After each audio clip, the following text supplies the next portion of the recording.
Welcome back to Midwest Whitetail, the Southeast Show. The last you saw me, we were wrapping up Velvet Weekend here in Tennessee. Even though we were unsuccessful, it's pretty cool to have an encounter with that big 9. We got a little worried. He disappeared for about 8 days or so, but we happened to get a picture of him yesterday. Went somewhere to shed his velvet, and he's been hanging out since. Hopefully he'll hang out for a couple more weeks and give us an opportunity at him in early bow season here in Tennessee. We're back out at another permission piece that we got permission on last year towards the end of the season. We didn't hunt it, we ran cameras, there's a few bucks in here. A tornado came through towards the end of the season last year, came and knocked a bunch of trees down back in the timber.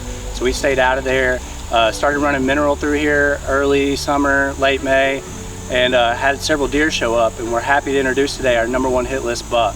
I call this deer the Big Unit after Randy Johnson. I'm a big baseball guy, and when I got my first picture of him in early June, he has damage to the left side of his rack, and his left G2 is probably, gosh, best guess, maybe 10, 12 inches long. He has super big brows. All his other tines on his right side are long, so I thought the perfect name for him would be the Big Unit.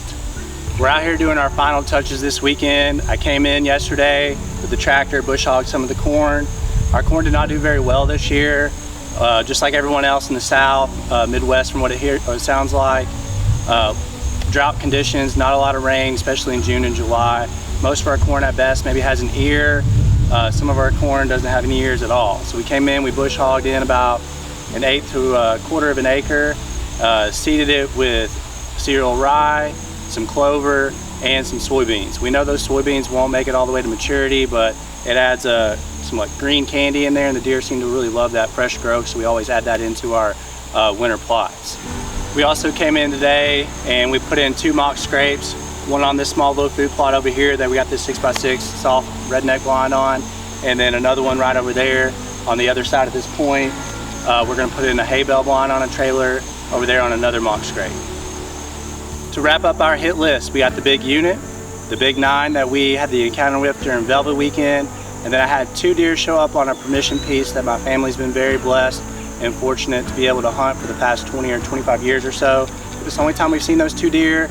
That property sets up more as a rut property, so we're gonna look forward to seeing what all comes rolling through there when we start getting those October cold fronts. Well, that pretty much wraps up our prep for the 2022 deer season. We will come back about 3 weeks or so and add some more cereal rye in there and do it probably one more time, maybe in early, mid-November or so as we cut more corn and as our soybeans start to turn yellow, we'll add some more cereal rye into those plots.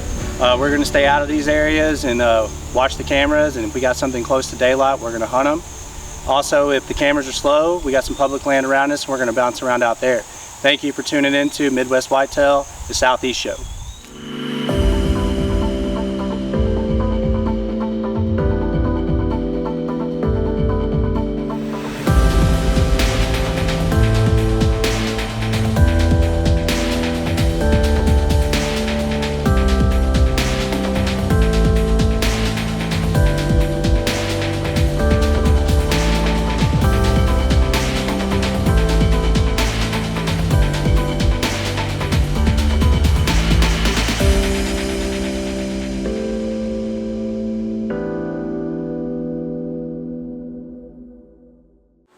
Welcome to Midwest Whitetail Deer Season 22.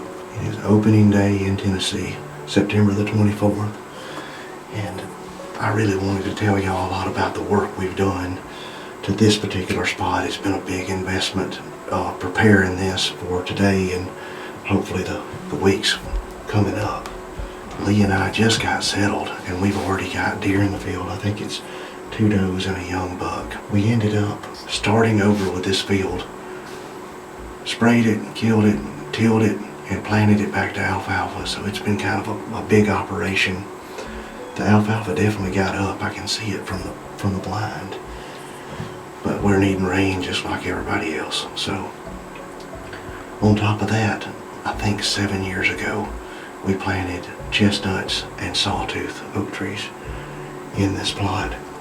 And this is the first year that we've had a crop, so to speak. We had a few on it last year, but these deer are tearing it up. 2 days ago, we had a cold front push through, and the home camera got pictures of several nice bucks eating right underneath those chestnut trees to our left. So If that's the case tonight, then that should give us some pretty easy shooting. These deer are already, they're closing the distance. They're probably at 30. So I probably ought to quieten up. There's probably at least 4 or 5 nice bucks in this area. Lee and I both have our bows. So if deer comes out that I want, then we're set up for that. And if not, we'll try to switch and see if we can get some of these things killed. It would be a fun season and a fun night.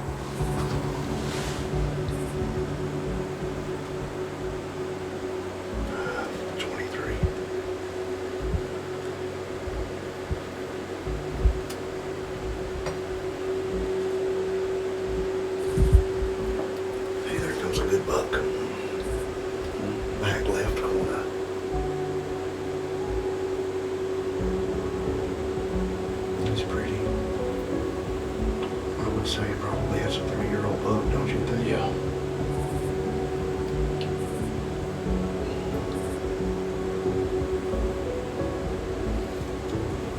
He for sure likes that alfalfa.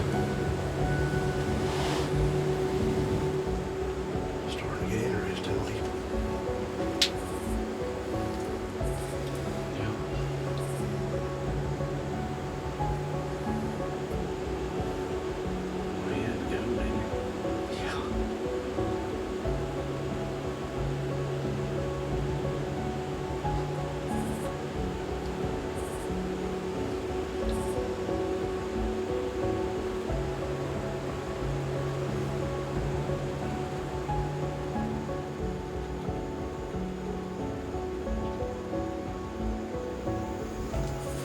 Well, we are running out of daylight on day 1 in Tennessee.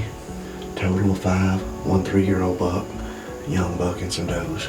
But forecast is looking really good for tomorrow. We're gonna go to a different farm tomorrow evening. We're supposed to have the wind out of the north. It looks like the best hunting. Of course, the best hunting's in front of us, but probably here in just a few days, by midweek, I think things are gonna start heating up. Gonna let these cutty back cameras keep hunting for us, and as soon as we see fit, we're gonna try to make some calculated strikes and try to get a couple of these bucks killed quickly. Thank y'all for watching Midwest Whitetail. Welcome back. It is September the 23rd. And I've actually brought me a little help today. I brought Lucy to help me run the cultipacker behind the buggy. I'm trying to disc these food plots and plant some of them today. I'm gonna go ahead, I'm gonna try to disc these lightly, cultipack them, and go ahead and plant them so that if we do get this rain that's in the forecast for Sunday, then we'll be in good shape on these smaller plots. I'm gonna wait and save my clover plot for when I've got a sure enough rain coming in. So we're gonna get after it. We're gonna see if we can get this done today before we go out of town.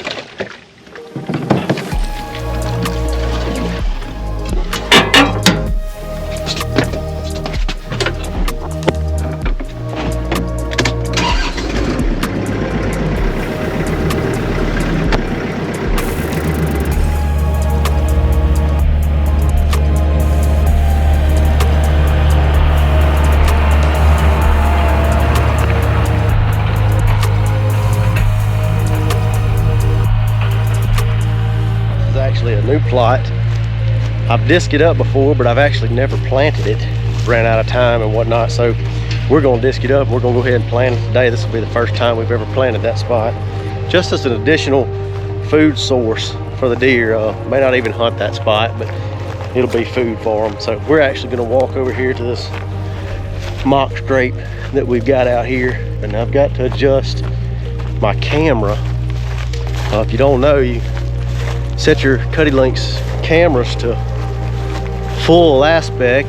It doesn't really fit in the frame well, so you can adjust it to wide, and that'll actually fill the frame nicely, 16:9 ratio. So if you have Cutty back camera, set your aspect to wide, and you'll be better off when you're sending those pictures or trying to use them in your own videos.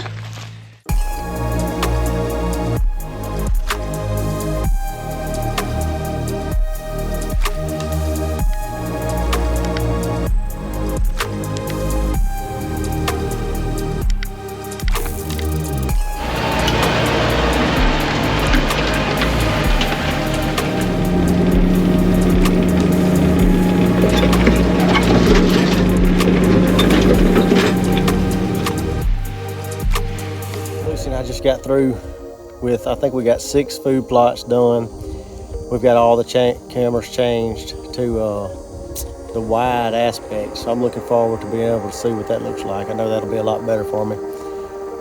We are about to go out of town, like I said, for 4 or 5 days. When we come back, we'll have 1 day, and it will be the opener here in Louisiana. So I am excited about it being October the 1st when I get back. And like I said, we've got 6 food plots planted, hoping for a little bit of rain in a couple of days while we're gone. So if that all turns out well, we'll have some nice spots. And then when once I get back, I'll be able to disc and run the cultipacker over my 2 destination clover plots, get those planted, and I'll be done with food plot prep for the year. Thank y'all for watching Midwest Whitetail Southeast.